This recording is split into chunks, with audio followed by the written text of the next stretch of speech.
Welcome, paranormal enthusiasts, to this week's episode of Creepin It Reel, here on the Coast to Coast Entertainment Network, where everyone comes for their paranormal fix. Real people, real stories, in real time. So glad you could join us for some ghostly gab. I'm your host, Eleanor Wagner.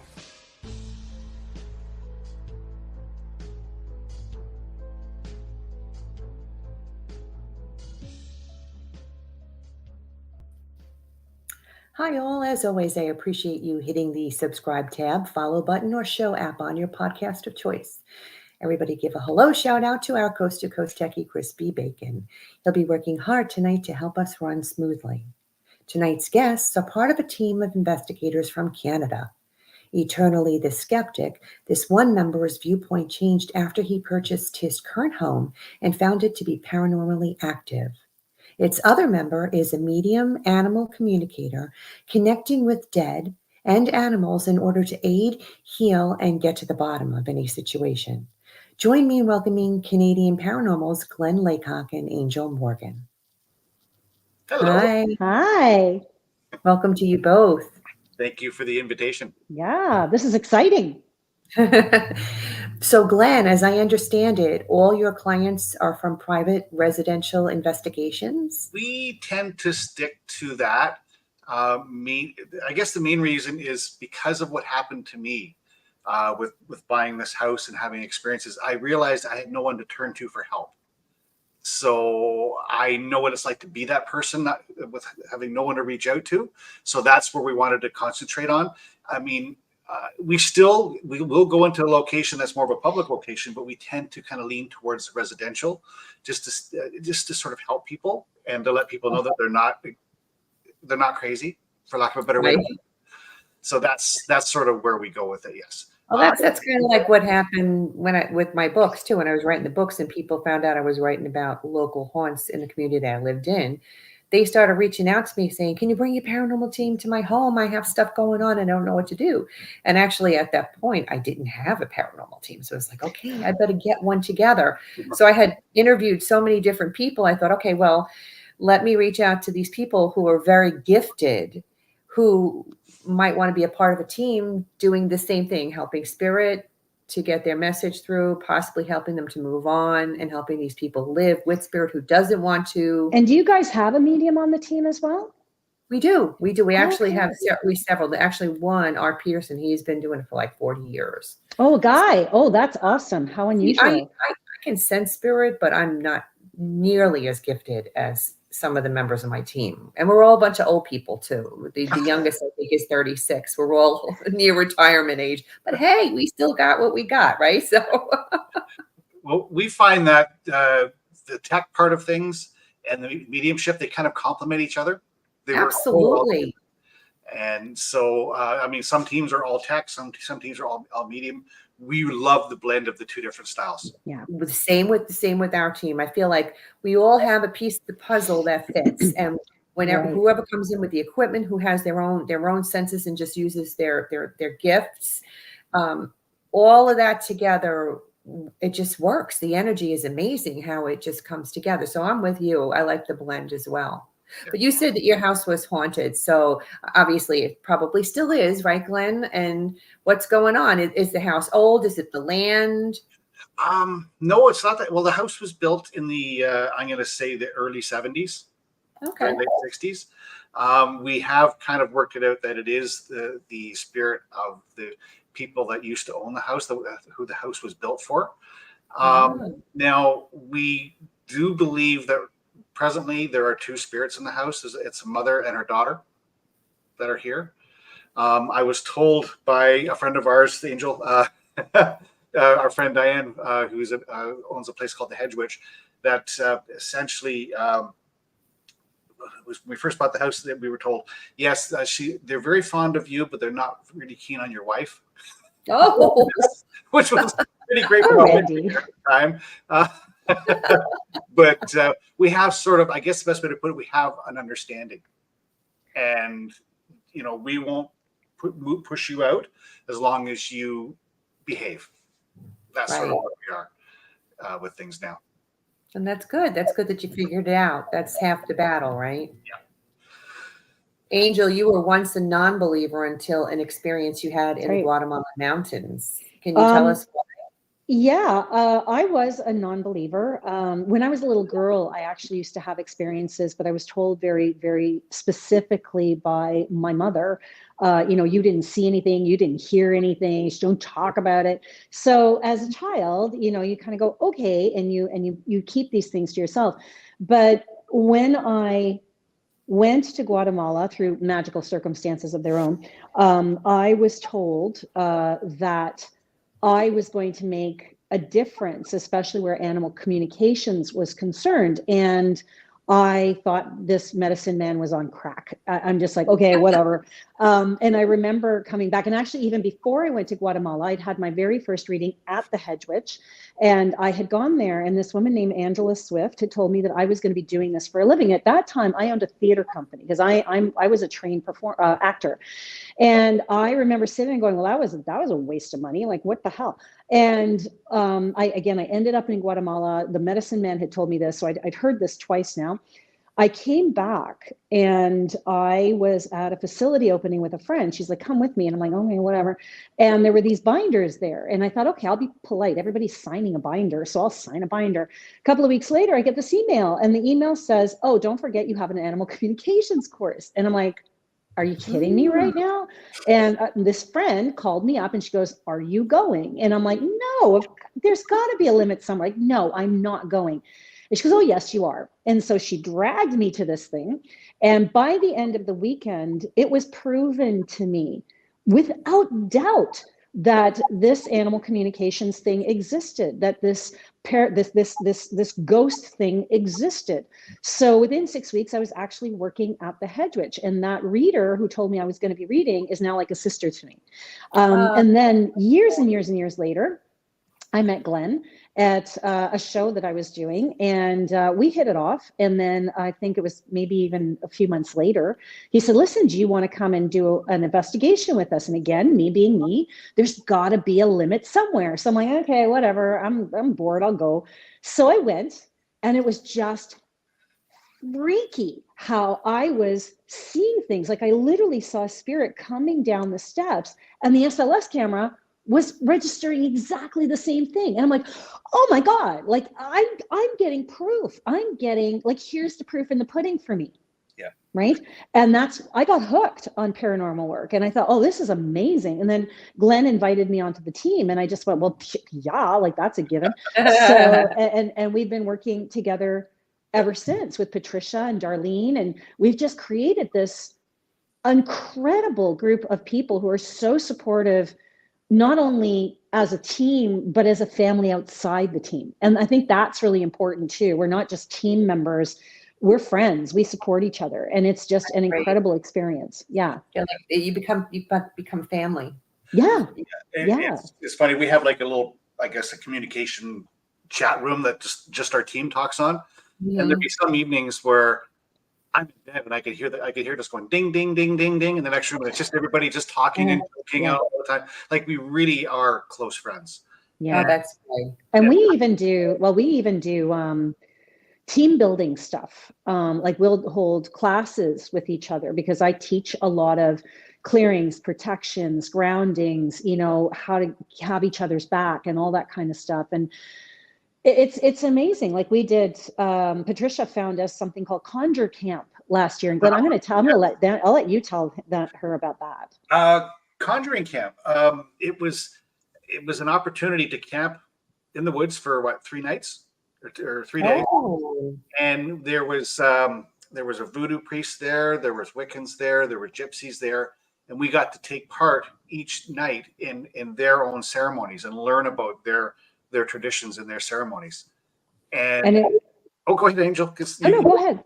And it was for me, it was absolutely mind blowing. And I learned so much, and it was such an experience. I don't even know how to describe it. It was just, we did a marriage ceremony for a couple who had passed away while they were trying to get out in the underground railroad. And so we did. Wow. Yeah, we actually had time to help those unknowns who didn't make it to Canada to release them to cross over. And that was our first ceremony. wonderful. And it was just so beautiful. And we were learning the story of the lovers, the first pair that were recognized as that, who symbolize all those people who didn't make it. And it was just incredible. Like the whole weekend was not just about ceremony, which is something I love to do and I love to work with, but it was also about getting to know each other as team members on a whole different level. And it's great for paranormal work because you're being exposed to different cultures. And when you go into a haunt, you go to a haunt or a case or a hunt, it doesn't matter what it is. If you encounter those energies or those cultures, you're now recognizing them for what they are, right? If I go, like I've had cases on my own where I've gone in and, you know, I had one case where a young girl was self-harming. And I was tapping into this Jamaican woman. And because I'm a kind of a magical historian, I love different cultures. I recognized her for who she was. And I recognized her for, you know, what she needed in order to cross over. And now that girl is, you know, she's a valedictorian and she's, you know, off to university. And it's amazing when you can recognize an energy. And that conjure camp really helped us to see that. And I think that's really important to understand different cultures because it helps us as a team. I remember the last day when everybody was going their separate ways and we were all kind of getting up and doing a bit of a thank you to everybody. And here I'm Joe Tough Guy. And I'm like, it's so good to meet you, everybody. Like the tears. It was really The emotional side of things. Oh, it was absolutely incredible. That's profound. We're going again for sure. Oh yeah, it was profound. And these guys actually are connected to New Orleans as well. Utu, who ran this, he goes back and forth from the States. So he's actually from your neck of the woods. Oh, no kidding. Yeah, he's wonderful. We're from the US. Wow. To be part of this. And I'd like to acknowledge the other people in your team too. Why don't you tell us who they are and what they do to contribute to your group since they're not here? Well, first there's Darlene Van den Nelson. When I wanted to form this team, I was looking for someone who I could really trust. And Darlene and I have known each other so long that our parents used to put us in the same crib together. Oh. So it was when I asked her, would you like to be part of this and help me build this? There was not even hesitation. Absolutely. And then we brought on Patricia McDonald, and we call her Scooby because she looks after all the snacks when we go to a location. That's Margaret on my team. Margaret brings all the snacks in my team. It's got to be one. Right. When he met Trish for the first time, I remember you took me aside and he said, "Where did you meet her? She's like on my level." She's amazing. Yeah, and she doesn't see it, which is the beauty of Trish. Right. Yeah. And Trish is a bridge because she is as much a techie as she is a medium. Yeah. And I love that about her because she's not just well-rounded. Like the same thing. That's so funny. Right. Every team, it kind of mirrors each other. I'm noticing we all have like right. Each. Yeah. It's really cool. Yeah. It's really cool. It's kind of like Scooby-Doo. Yeah, it is. And then we have Gail. We have Gail, who's Trisha's daughter, and she. You know, it's funny because we used to. She's our Scrappy Doo. Yeah, she's our Scrappy Doo. We used to kind of say, well, she's a rookie, but she's not a rookie. She has been doing this since she was a kid. Yeah, and Justin. Which is great. And that when they start them young, when you have somebody who's supportive and helps you enrich that gift, you grow up knowing so much more and so much sooner than say you and I, Angel, whose parents said, "Oh, it was just a dream," or and they're so more sensitive. Absolutely. My son is 20 years old and he grew up with this, and he used to come and do house clearance with me when he was like 11, 12 years old. That was his summer job. I trusted doing that more than I trusted him, delivering newspapers, so you're right. Now he's all grown and he's doing his own thing, and you can see that sensitivity and that spirit side of him, even in the work he does. And then we have Justin, and Justin is the nicest guy you could ever meet. And he's what you would call an amplifier. Yeah. I remember the first time I handed him an EMF detector. It was just a K2, and it lit up like a Christmas tree. And I said, what's going on? Do you have your phone on or something? He goes, no, no phone on. I took it away and it was fine. As soon as I handed it back to him, Yeah. it would light up like a Christmas tree again. No Every kidding. every team needs a Justin. Every team needs an amplifier, because even for a medium, when you are near an amplifier, it's like a quartz crystal. It amplifies everything. It opens the door more. It kind of clarifies the energy. He's just remarkable, just remarkable. I know. I had a paranormal team on. I think it was the last show I had, or the one prior to that. Their amplifier was a special needs individual. Right? And Wow. this kid was amazing. I mean, from the things that they showed us in the videos that they presented for the show, it was just amazing how he couldn't communicate as well on the normal side of things, but with spirit, he had it down. That's So it. yeah, I totally get that whole amplifier thing. I know at the time we weren't like sure. I wasn't sure what I was dealing with, and I said, "Did you break it?" And she was like, "What is going on?" And he goes, "Honest to gosh, I didn't do it." But yeah, he's and it's just I just can't say enough about how everybody just meshed. Everybody That's just great. became such good friends, Yeah. and as Such admiration for each other. yeah, That's And- great. And That's the Glenn, way it should be. you know, Glenn is, you know, the primo captain. Like, he is amazing. He always has our back. You know, he's always making sure we're okay. He's always making sure that things are in line. It's really wonderful to have a captain who can also step back. Like, I remember the first night I was with the team, and I'm sitting going, okay, I'm seeing this, and I'm apologizing, going, look, I'm sorry, I don't mean to overstep. He goes, no. He goes, if you need to take the lead, take the lead. And it's always been like that. Like, he's always been able to allow us to flow and go, okay, Patricia, what do you see? And what do you do? And he kind of pulls us together. That's great. I That's the haven't way been it a should be. helicopter captain. Like I'm always hovering. Okay, you okay? Are you all right? Are you okay? To the point where sometimes I think it's annoying. No. Constantly like, do you feel okay? But And that's kind of how we found one of our gifted members. She's the youngest one actually of the group. I just like to help people to grow their gifts, and if they want to take the plunge, I'm like, come on over, and I try and embrace that with them and say, let's figure this out together, because we can all learn from each other. I learn from everybody on my team. Well, you know, we nurture even other teams, right? We have a team that we work with, Spirit Hunters Ontario, and they're just amazing. Judy Moreau, and they're just great. And they have asked us, you know, to come work with them in April. And she even messaged me and said, listen, can we do a clearing? Can you teach us how to do this and that and the other? And I love that idea. You know, there are so many teams that don't get along, and then there are some teams that just, you know, they want to explore, they want to share. And I think that's one of our main mandates, is that we want to work with others. Yeah. Those are the ones you want to work with. You know, there's a lot of paranormal drama out there. And paranormal politics is what I call it. Paranormal parapolitics. It's crazy. And it's taken me a while to actually find that group that just works well. Right. But we did, but there's a lot of paranormal drama, and you got to just kind of look out for yourself. So if you find people if you find those people that you work well with, that do those things, that want to help each other and help spirit and help the people that are experiencing things, you know, and learn from each other without getting jealous of somebody else's abilities, then, you know, those are the people you want to be with.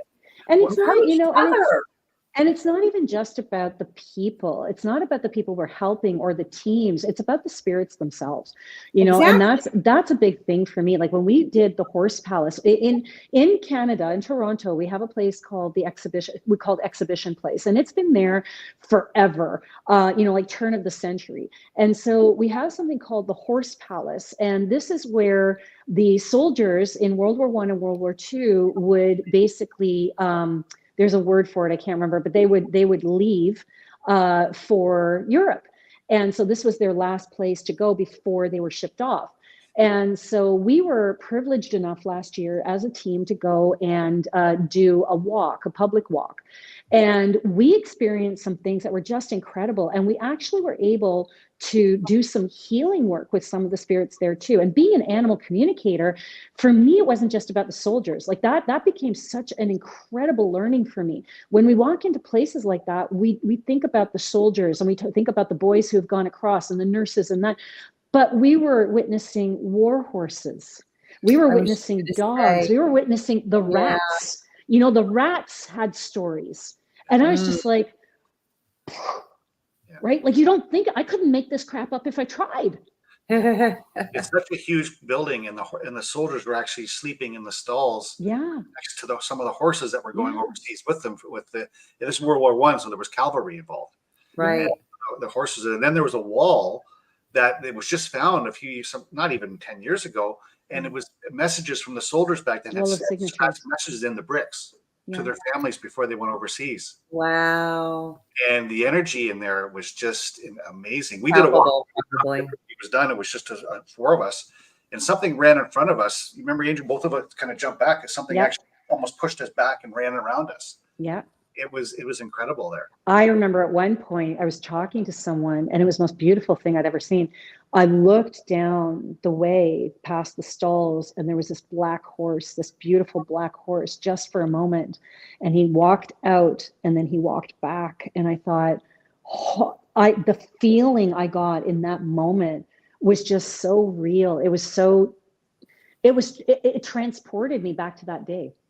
To that time. Would you feel that was residual energy, or did you feel they were actual spirits, animal spirits? Both. So that particular spirit was a spirit. That was a spirit, not even a question. Residual energy for me feels a little bit different. It almost feels like you can feel it under your skin, but it's not there. Like, it's not there. It's like a film. It's just kind of passing through. Whereas when it's an actual spirit, it hits you like it's a tangible physical person or animal. Gotcha. Yeah. Like it's a very different feel. That's amazing. Yeah. It was so beautiful. I mean, I feel so fortunate to be a part of the paranormal world now. It's exquisite. Well, I appreciate, I'm sorry, Glenn, go ahead. No, it's the Angel. We're fortunate to have you on our team. I'm just going to throw that out there. So thanks. Sorry, Eleanor, you want to say something? That's okay. I appreciate the fact that you brought some photos that we can share with the people who are tuning in tonight. And I would love for you to explain the stories behind them. So why don't we start with the bedroom picture and then the mirror that had anomaly in it, and tell us what happened. If you can see in this picture right here, the mirror is on the right-hand side. And then, actually, I can see it from here. Yeah. Holy cow. Now, realize that. Normally I would look at a picture like this and say pareidolia, because it's a mirror. You could say there's smudges on the mirror. But at the time the picture was taken, the person on the team had actually said out loud, "Do you mind if I take a picture?" And a deep male voice beside her said, "Okay," and something poked her in the ribs when she stopped. So now, yes, I can see pareidolia, but then you combine the personal experience with that you put that in your interesting file. Absolutely. Yeah. Now, if you can zoom into that, you'll actually see a figure too. Like, there's no question of what's going on there. This is one of those ones you're snowing out. Chris, why don't you put that one up? There you go. Yep. Yeah, there we go. Okay. I don't know. Is the reflection on the lower left, is that somebody on your team, or because that's possibly another figure, because I see two. That's another figure as well. And and the one on the upper right is definitely male, so that must have been the male that spoke to you. That's right. And what I see is almost a skeletal face, and on the left it almost looks like an animal. Yeah, could be. Now, I don't like to just come out and say that, because I don't want to put an idea in other people's heads of what it could be, but I know what I see in it, and I know what we experienced. I know what some of the experiences in this location that have been very, very intense and very vivid. People have been pushed. Furniture has been moved. So one of the ways of dealing with that mirror issue is they got rid of the mirror. So do you feel like it was an attachment in the mirror? I think that particular thing was an attachment to that piece of furniture because it was an extremely old piece of furniture. It was, and that has never, since it's been gone, that has never shown itself since. See that? Amazing. Wow. Yeah, that is a great catch. I do feel like that definitely is something. And like you said, in cooperation with the fact that the person asked, "Can I take a picture?" and then got the response from the male spirit saying, "Okay," all that put together, it's just not a coincidence that you get. It's the puzzle pieces, right? It's the puzzle pieces. Yeah, if it was just one thing, you could probably question it. But the fact that you put that all together, then if it was just the photo, I'd be going, I don't know. I don't know. Yeah, like I said, you put everything together and you go, can I say 100% that it's something paranormal? No, but it's definitely in what I would call my interesting file. Yeah, I love that. That was great. You had another picture too, where you were at a former children's institution in what was the room where lobotomies were performed. It was an OR. It was an operating room. Now, I was walking around and I was holding I got this really horrible jabbing, like a pinprick sensation over my right eye, and it was really intense. And I was to the point where I was pushing my palm into my forehead. And somebody who was with the group said, "Are you okay?" And I said, "I just got this awful pain." And she snapped my picture. And as soon as she snapped my picture, she said, "You should probably have a look at this." And of course, I'm looking at the picture, still holding my head. At the same time, I was going, "Cool." So, but this was, it used to be a military base. Then it was converted to a children's institution. And it was just very kind of eerie walking through there because there were still children's paintings that they'd done on the walls. Oh, I'm so glad I was not part of that one. I don't think I could handle that. When I was in that OR, I actually made a joke with somebody who was beside me about something totally different.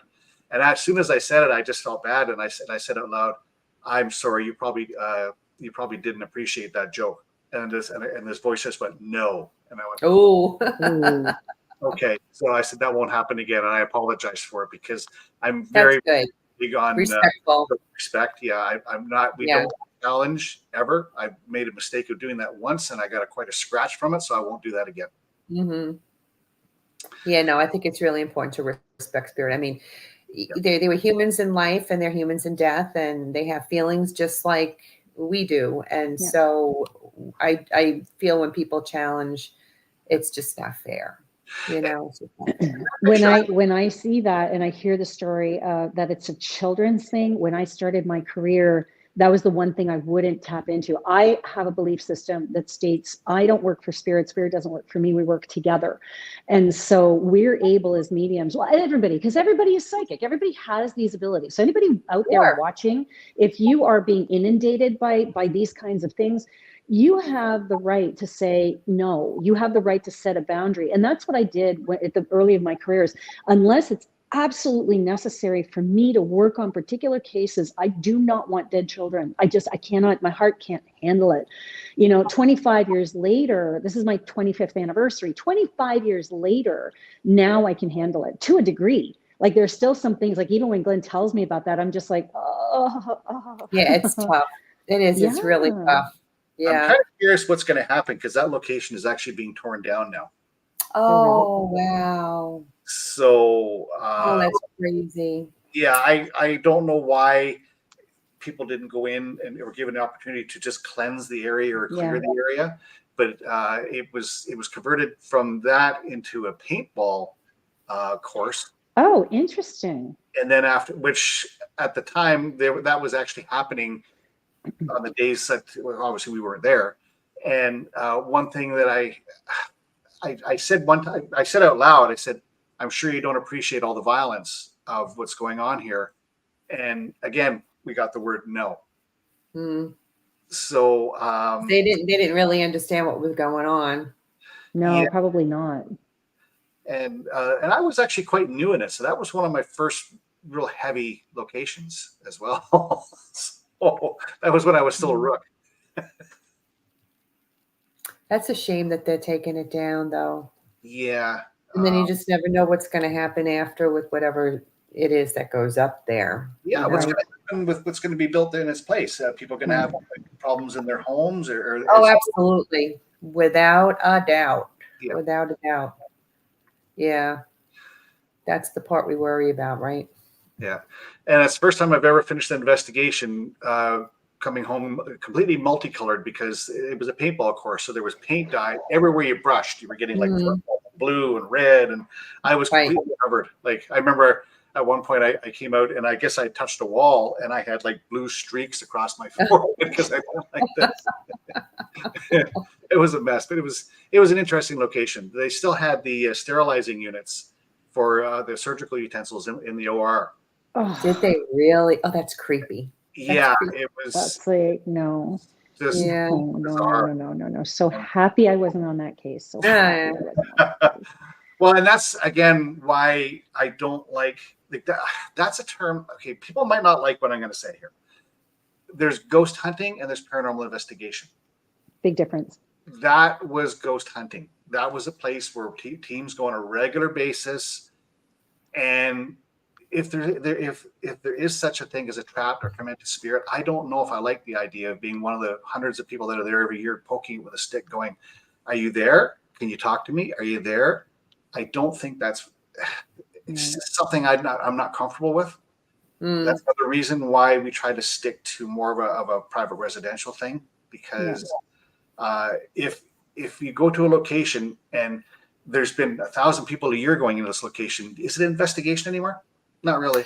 Beyond that, you don't know some of the people that are going into those places that are frequented by thousands of people, like you say. You have people that come in there with bad juju and start messing with things and opening up portals and bringing in stuff that wasn't even there to begin with, that all of a sudden is. And I agree 100%. I have been to places where you expect one thing and you walk in and it's like literally peeling a wall. You know, when you're renovating and you peel a wall back and you're just finding more and more and more crap. And I have been on those cases a long time ago, not paranormal investigations, as a medium. And you're just like, where is this coming from? Like, it's not attached to the original story.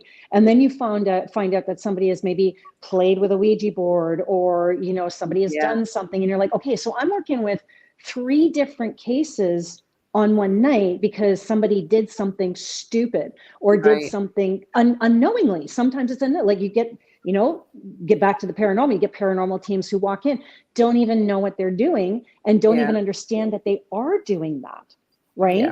And I've seen they want to be paranormal investigators, and they have no clue what they're doing or what they're getting themselves into. One of the best teams I've ever seen, when they first started, and they take full accountability for this, they had gone into a particular home, and they were dealing with things that were a little over their head, and they didn't have the protections, they didn't have the knowledge, and they just kind of went in on a whim. Well, not on a whim, because they weren't convinced to go in. And they learned a lot from that, but it became a particularly dangerous experience for them. You know, and this is not to be taken lightly, right? Like you have to know what you're doing, because you can, you know, it doesn't happen often. And I'm going to say that it doesn't happen often, but there are those cases that people can walk into where it can become poltergeist, or, you know, even lower energy than that. And you have to be really careful of what you're playing with and know what to do if you've got that, right? That's why I say every time to the listeners out there, if you in any way, shape, or form want to do something like this, you need to do it correctly. You need to consult people who have been doing it already. See if you can be a guest on a team, ask questions. Don't just jump in on your own, because you watch wonderful podcasts like this. You just never know what you're going to encounter and what you're going to have to deal with. And you end up taking things home with you sometimes. We did an investigation at we were invited to come in. It was a private residence. It was actually what was formerly like a manor summer house that belonged to a mafia guy. But now it's transformed into 4 separate apartments, and every single apartment and the residents that were living there were experiencing stuff. Yeah. So we go in to try and figure out, is it this mafia guy, which it was, but one of the residents that lived in one of the apartments, they were paranormal investigators themselves. They like to do this stuff, and they went to what was formerly, that's all right, I curse all the time. They ended up going to what was a formerly a mental institution, and so we're there in their apartment, and it's the energy in there was just crazy. The animals were crazy. These women were crazy. And, we realized it's not just this mafia guy that's causing the problems in their apartment. So as we're interviewing the women and talking to them, they go, oh, yeah, we're paranormal investigators too. We like to go to different places and investigate. And look what I brought home from the mental institution. Right? What? Like right? What? Are you kidding me? You don't even pick up a rock and bring it home with you. And these women were bringing like papers that were on the floor and crayons that used to belong to the children. And I'm going, no. So we had mental one institution, mafia in this one place. No, that explained a lot. We had one, the Hanged Man. I always go back to this one because it was one of the more interesting cases for me. And even before we got there, about a week before, remember, Trish and I were having dreams. We were being inundated with information to the point where I had to, and I had consulted with, because I have friends, so I will consult with them and I'll say, okay, this is what I'm picking up. What are you guys getting? Or what are you guys getting? And tell me, validate what I'm picking up. I won't say anything. And so they all said, you guys need to be careful. So I put together these wonderful mojo bags or these sachets for us, these protection sachets. I think you carry yours all the time. And so in making those, I could see even beforehand. Yeah, I could see even beforehand, we're gonna walk into something here. And we did. What we walked into was not what we were expecting. In fact, we found out when I got there that the guy who had hung himself was actually somebody that I knew from years before. Yeah, I had met him a couple of times. He worked with a former partner of mine, and so it was just the most bizarre case because she had an attachment that she'd had since she was 16 that she picked up in New York, and it had befriended her. Yeah, she had paintings. She was an artist, remember? Yes, I wish I had gotten those pictures because I have pictures of them. And she had painted this thing that was following her around. And then that was connected to the man who hung him. And it was just a whole, and we walked out of there going, there's really nothing we can do about this. Like that. Were you unable to get rid of the attachment? No, because she didn't want the attachment to be gotten rid of. And something had been done to this place by some Aboriginal elders. And the only way that was going to get taken down was to go back to them. And so in order for that to happen, she had to go back to his family to get that done. And she refused to do it. She wanted him trapped in there. She wanted that because they were in the process of separating. Wow. Yeah, it was an insane story. Jabbing me in the back. Yeah. And we had just been talking about attachments, and something was jabbing me, and it was really quite painful. I seem to be the one who gets jabbed, poked, and smacked. Yes. He's our voodoo doll. And you came up behind me, and I saw you go like this. And it was a hook. It was a hook. Wow. Yeah. And it was like a fisherman's hook. It was like a meat hook, hook. But as soon as you did this, it was gone. Yeah. And we have footage of that. We have footage of that, and also we have footage of me saying you are not allowed to touch anyone in this room again. Is that clear? And we got a response back, okay. Yep. That was a crazy case. That was insane. It was a lot. And it was sad. What's with the audio that you brought for us too, with the word and? Okay, so the audio, it was some land that was sold off from a local native reserve nearby where I am, and some houses were built on it. And they were the real estate agent was trying to sell one of the houses that was on that land.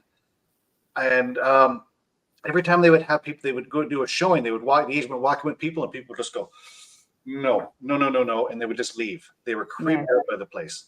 So they called us in, and I remember the night before we put audio recorders, just left them all around the house and let them record all night. And all you heard all night was thump, thump, thump, thump, thump, and a door slam, thump, thump, thump, thump, and a door slam. This was going on constantly. So during the investigation, we had one of the team. You can see they basically were saying, "We know you're here." And this deep male voice we didn't hear at the time, we got it and we played it back, went, "Donkey." So I did some research on that. I talked to a person who teaches the Ojibwe. Anishinaabe. And yeah, and she basically said, yes, that is Ojibwe for I am here or I am from. Oh, wow. Which of the band that land was bought from. Interesting. So, that was interesting because, I mean, what are the odds you're going to get an Aboriginal word? Right. And sure.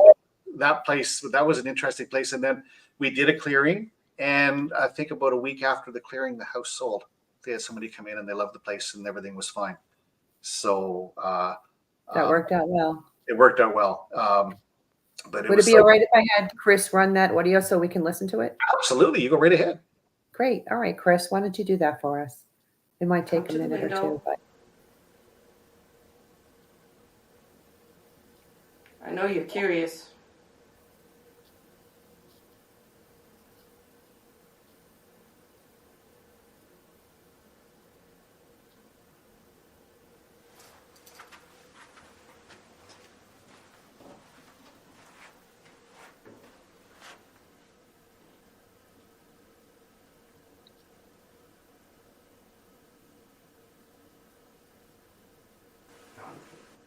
You can come so we can see you. Yeah, that was Just the in word. window. I heard it, and it's happening, and you don't even hear it until you listen to it back later. Yes. Didn't But find you it can hear that faintly. Yeah. Noise. until the next day, and we got the word, and it was like, oh my gosh! And I contacted a local high school that has a person that teaches Ojibwe, because there's a very large Native population in the area, so they do teach traditional languages and tradition there. So, and she got back to her right away, and she said, "Oh yeah," she goes, "That means that means I am here or I am from in Ojibwe." And I was like, wow, that was a great catch. That was great. And I tell you, put headphones on, and it's really clear. Oh, sure. Isn't that always the case, right? What? We heard it. It was there. We heard it. There. So Yeah, tell we've me, what's since, on your agenda for the months ahead with you guys? What do you plan on doing? Well, we're going to be What going. are we planning on doing? What is on our What is on our agenda? We do. We're going to be going not this weekend, coming the weekend after. We're going to be going to what's called the Cottonwood Mansion, and we were there once before to help out with a public investigation. And I guess, and we're going to be there with our amazing friends, Spear Hunters Ontario. They do public investigations there, and they do an incredible job because they've been doing this so much. They've offered us to let us go in just the teams to do an entire day of just investigation there. That place, I remember, Angel, when we were first there, we were getting the walkthrough, and there was a man standing at the end of the hall staring at us with a beard. And so we went down to where he was, and he was gone, but his painting was on the wall behind where he was standing. And it was really great because at one point I was taking people up to the attic, and there was this gentleman there, and he goes, "Oh, I'm not psychic. I'm not psychic. I'm not psychic." And just before him, there was another group, right? Because we were taking people through, and the name kept coming up, Henry. And he turns around and he goes, I said, "Just close your eyes. And what are you getting?" And he just blurted out, he goes, "Henry." And he goes, "Oh." And I said, "That's really interesting. Remember, you said that." And later on, when we were sharing in the circle, he had mentioned that, and we had talked about Henry, and it was the husband of the Cottonwood Mansion. And he was just floored. So I think that's one of my favorite things too, is when we do public events like that, watching people who are non-believers or skeptics or even new on the path, opening up to who they are and acknowledging the reality of what this is. When something happens to them that they just can't deny it. They can't dismiss it. Yeah. Yeah. And that's exciting to watch that. It's like a baby taking its first steps. Oh yeah. Sure is. I know when we were there before, there was a couple there, and it was Trish that she came out of the room and she says, "He's there. There's a couple in there. They're experiencing something, but it's nothing to do with the house. It's his mother." That's Right. I remember that. And so I went in, and they were using dowsing rods, and I said, "Ask if they could point the rods to where they're standing." And the rods, of course, shot over to the corner, and I went over, and there was an absolutely freezing cold spot there. And I called him over, and I said, "Put your hand there." And he puts his hand, and you see him go, "Oh!" And I said, "Do you feel that?" And he goes, "Yeah." And I said, "There, you've just touched a spirit." And he goes, "Oh my gosh, that was my mother." He just started bawling. He's like, tears started rolling. I was like, but you know what? It was almost a healing thing for him. He just felt so good afterwards. He came over and he just said, "Thank you so much for that experience." And I love when that happens. That's great. he said, "I never thought I'd see my mother again." And That reminds me of Otterville. There's this place called Otterville, and we went there one weekend because the people who ran the museum wanted us up there. And it was so cool.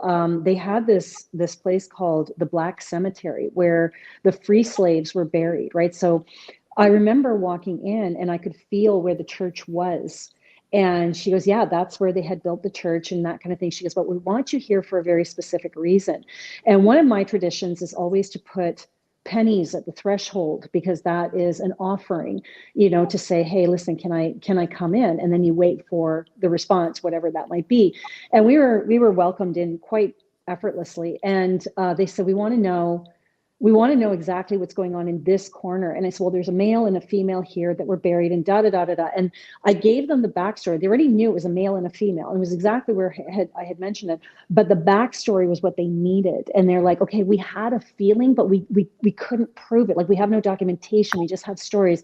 And they go, "Because you said what you said, it's validated." And it was so wonderful to be part of that history and to give that closure on that history. And then Angel, I wish you lived somewhere nearby here, because we did an investigation on land in Sussex County in New Jersey, and they have been endlessly searching to see where the slaves were buried. Oh, see, that's something I love to do. Because they want to recognize that burial ground. Right. And the gentleman who owns the land, it's like 26 acres, and they found some things in a general area that made them think that might be the area. But I brought my team there to see if they could pick up on anything. And seems like that's one of my specialties, is to be able, especially with the freedom seekers, I'm noticing, and I'm really enjoying that new aspect of who I am. And it's really cool. It really is. But it looks like I'm going to be taking a trip to New Jersey then. That's great. I'm gonna connect you with. Well, I'm actually in New York. Huh? I'm in New York in June. So, are you really? Yeah, I'm there for 10 days. You know what? We will via the email, Glenn. I'll give you the information, and I'll let them know that I'm giving your information. I mean, their information to you, and maybe you guys can connect, because he his name is escaping me. He and his wife were running on this property that they bought. He's actually, I believe he is a retired police officer. Don't quote me on that, but off my memory. And he and his wife had purchased this property, like this 26 acres, so that she could become an animal rescue. Oh, come on. That would be awesome. I would love to meet them. Well, you'd probably get all the animal energy. Yeah. She ran it for years. And the husband, he supported her in her endeavor. It wasn't his thing, but he did it because it was her thing, and he loved it because she loved it. Right. Unfortunately, God rest her soul, she ended up getting cancer and passing away. And so he had to let the rescue go, and they divided the animals amongst the area rescues, but he still got everything there. Like, wow, I would love to connect with but it's on this old property that was from way back when, and they knew that the slaves were there. And so he has made it his mission, because he and his wife had tried for so long to figure it out. And so they asked my team to come on there, and there were sensing stuff, but weren't able to pinpoint. So Okay. I would Yeah, love to let's put hook you up guys for in sure. connection. And I have to say this, I am sorry, but I am going to plug this. I am in New York at the Triad Theater on June 7th doing a live show. So if anybody who's seen this is in New York or wants to come see the show, I'm doing audience reads, and I have to plug it because, I'm in Canada and I don't know how to market it over there. So no problem. Absolutely. Use my being phone selfish. to do that. I welcome it. Nope, I welcome it.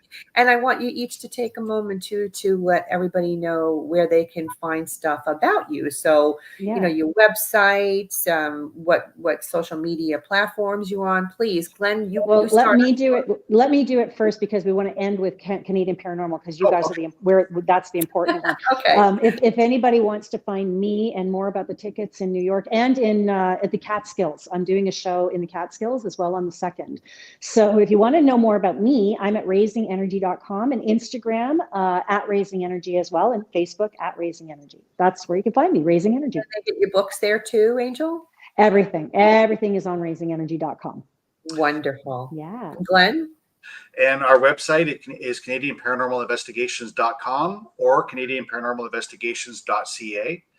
You can find us on Facebook. Just search up Canadian Paranormal Investigations. And we're also on TikTok. We are on X. I know. Twitter. I keep calling it Twitter. we're on Twitter, and we're on Threads, and we're on Instagram. We're just newly on a new social media platform called Blue Sky. Oh, we are? I heard about that. It's a new one. I didn't hear about that. What? Blue Sky is very big on protecting. There's anybody who's nasty, you're gone. Oh, good. Oh, Blue Sky. Okay. It's called Blue Sky. It's sort of a fledgling, and I've just got our site up and running on it. So we're on that one as well. And basically all the social media platforms. Just search up Canadian Paranormal Investigations, and you'll find us. All right, I have to find you on TikTok and Facebook, because I found you on Instagram. So, let's send me over a link to your TikTok as well, because all right, we'll do. I'm always messing around on our TikTok. We'll just all follow each other. Let's all follow each other. Let's have a and everybody who's watching, you need to follow us all too. I'm very big on making very silly videos on TikTok, and I quite enjoy it. So it's fun. Good for you. Yeah. Well, it was really nice to have you guys on the show today. Thank you so much for joining me. It was great being here, Ellen. You're awesome. You really are very awesome. Well, thank you. I appreciate that. Yeah, Eleanor, you're awesome. Chris, we couldn't do it without you. Chris. Thank you, Chris. Yes, thank you. And if you all liked listening to this week's episode and you're into all things paranormal, check out my other show, Eleanor Wagner's Strange and Scary World podcast, out of the Paranormal UK Radio Network, which is available wherever you get your podcasts. You can watch and listen to the uncut version directly on my Eleanor Wagner YouTube channel. If any of you are interested in reading any of my books, you can find them on Amazon, but you can get signed copies directly through me at authoreleanorwagner@gmail.com. I write about the history of the town and location, add the paranormal story to the mix, and finish it all off with photos and evidence. I'm excited to share that I now have t-shirts available from both my Creepin It Reel podcast and Strange and Scary World podcast. Anyone interested in getting one can email me at authoreleanorwagner@gmail.com. Lastly, viewers, tune in on Thursday, April 11th at 8 p.m. Eastern Standard Time, when members of NCIP Paranormal join me for some ghostly gab. Until then, good night. I hope you've enjoyed this little journey down my own personal nightmare alley. If you're one of those people who experiences the paranormal and has stories of your own you've been filing away over the years, I want to hear about them. And if you're a part of a paranormal investigative team, even better. I'd love to have you on my show. Got a questionable photo? Send it in. Would love to have an open discussion here amongst the professionals. Reach out to me at authoreleanorwagner@gmail.com. Enjoy our soundtrack music, Headless Horseman by Alexander Nakarada, promoted by freestockmusic.com. And remember, No ghost story is better than a real life ghost story. Until we meet again, make sure you're creeping it real.